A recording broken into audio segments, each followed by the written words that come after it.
नमो भगवते वासुदेवाय। आदरणीय दर्शक एवं भगवानका प्यारा प्यारा भक्त सज्जन वृन्द, आज हजुरहरू समक्ष वैशाख कृष्ण पक्षमा पर्ने बरुथिनी एकादशीको व्रतकथा महात्म्य लिएर म टीका पौडेल उपस्थित भएको छु। भगवान श्री कृष्णले महाराज युधिष्ठिरजीलाई जुन कथा प्रसङ्ग श्रवण गराउनु भएको थियो, बरुथिनी एकादशीको जुन कथा जुन महात्म्य श्रवण गराउनु भएको थियो, सोही महात्म्य जस्ताको तस्तै पूरा आज हजुरहरू समक्षमा राखिनेछ। पूरा व्रतकथा महात्म्यलाई श्रवण गरेर आफ्नो जीवनलाई धन्य बनाउनुहोला। प्यारा भक्त भागवतहरू, हामीले कथा त्यत्तिकै सुन्न पाउँदैनौँ। कुनै न कुनै पूर्व जन्मको हामीमा पुण्य पक्कै पनि सञ्चय भएको छ। त्यसै कारणले गर्दा आज हजुरहरूले बरुथिनी एकादशीको व्रतकथा महात्म्य पूरा श्रवण गर्ने यो अवसर प्राप्त गरिराख्नु भएको छ।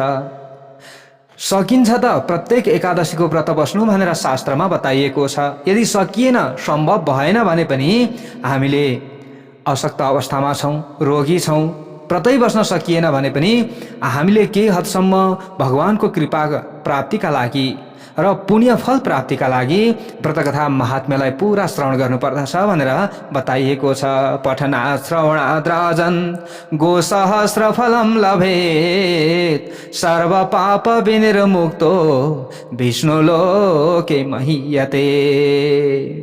यहाँ बताइएको छ कि बरुथिनी एकादशीको कथा मात्र कसैले सुन्दछन् भने अथवा कथालाई पढ्दछन् भने उनीहरूले 1000 गाई दान गरेको पुण्यलाई प्राप्त गर्न सक्दछन्।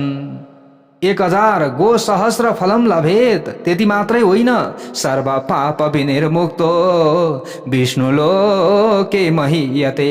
सम्पूर्ण पापबाट व्यक्तिहरू मुक्त रहन्छन् अनि भगवान श्रीहरि विष्णुको लोकलाई उनीहरूले प्राप्त गर्दछन् भनेर यसरी बताइएको छ। त्यसैले प्यारा भक्त भागवतहरू, अब हामी कथामा अगाडि बढौँ। सर्वप्रथम भगवान श्रीहरि विष्णुको ध्यान गरौँ, त्यस पछाडि हामी कथामा अगाडि बढ्नेछौँ। ओम शान्ताकारं भुजगशयनं पद्मनाभं सुरेशं विश्वाधारं गगनसदृशं मेघवर्णं शुभांगं लक्ष्मीकान्तं कमलनयनं योगिभिर्ध्यानगम्यं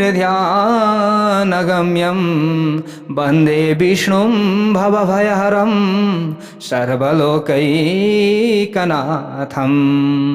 सबले भनौँ एकचोटि, भगवान श्रीहरि नारायण को जय होस्।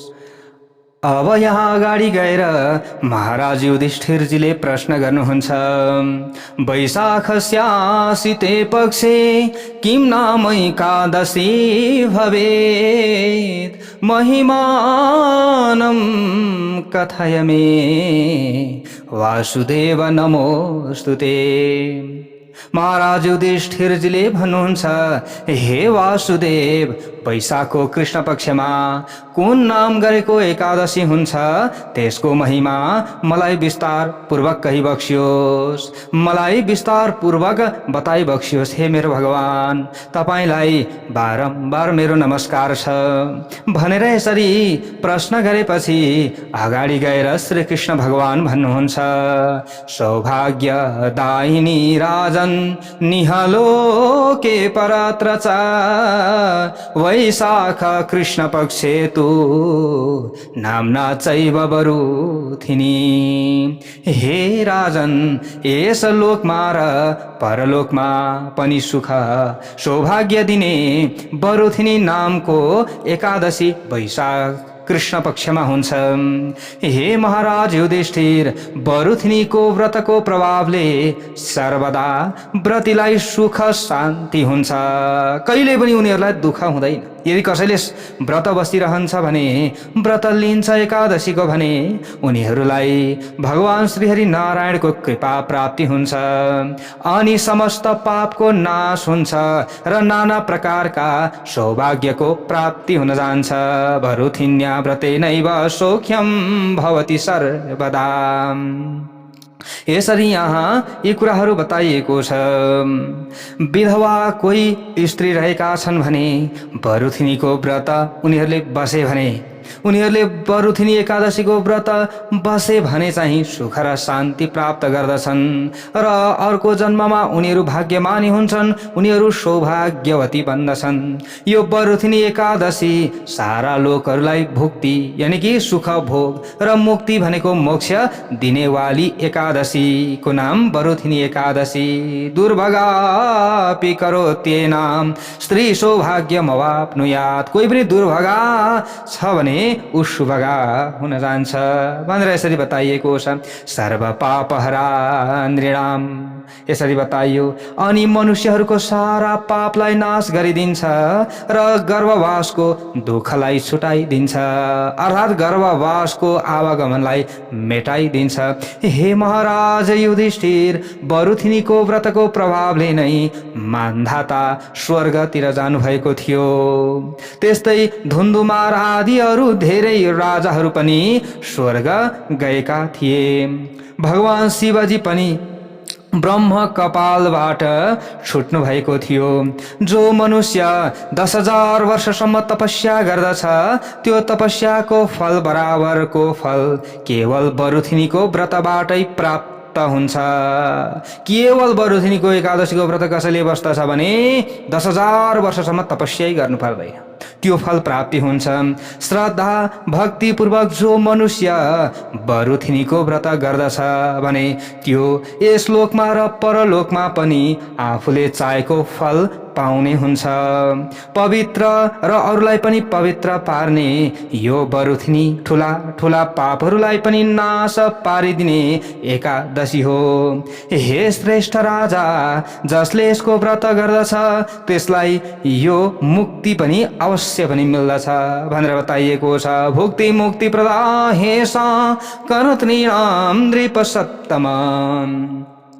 हे नृप श्रेष्ठ, घोडाको दान भन्दा हात्तीको दान विशेष फलदायक हुन्छ। हात्तीको दान भन्दा भूमिदान महत्त्वपूर्ण छ। तिलहरूको दान भूमिदान भन्दा पनि अधिक फलदायक रहेको छ।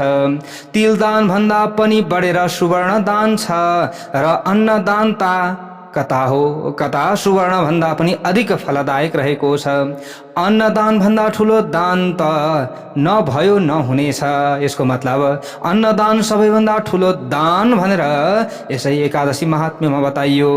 पितृदेवता र मनुष्यहरूको तृप्ति अन्नले नै हुन्छ।